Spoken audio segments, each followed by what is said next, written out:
News Channel 8.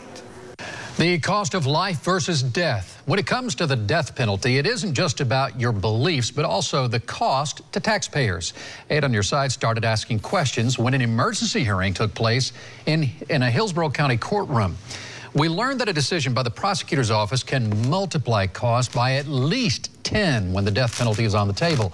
News Channel 8's Candace McCowan is joining us now live to explain why a recent case raised the question about the cost of justice. Yeah, Keith, right now Jason Smith is accused of killing a man and then burning his body.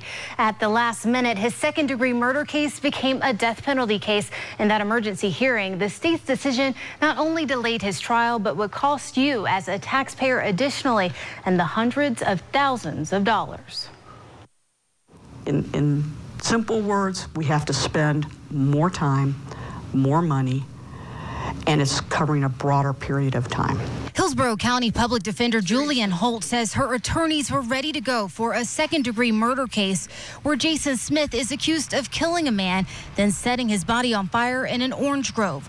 But defending Smith when the death penalty is on the table is a different ball game. The expense goes anywhere from about $10,000 for a more simplistic case to somewhere in the vicinity as close to $100,000 on some of these cases. In Smith's case, like in any death penalty case, no expense is spared, from bringing in expert witnesses to flying in family members.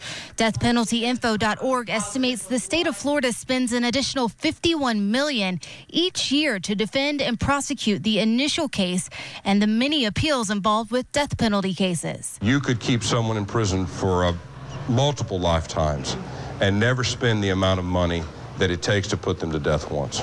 Stetson law professor Charlie Rose says with the ultimate penalty, every stone has to be turned. But from a law's perspective, from a society's perspective, when I think about what justice means, it shouldn't have a price tag to it. But here's what caught our attention about Jason Smith. He's already sentenced to life without parole in another murder case. So why go for the death penalty? We asked State Attorney Mark Ober's office to answer that question.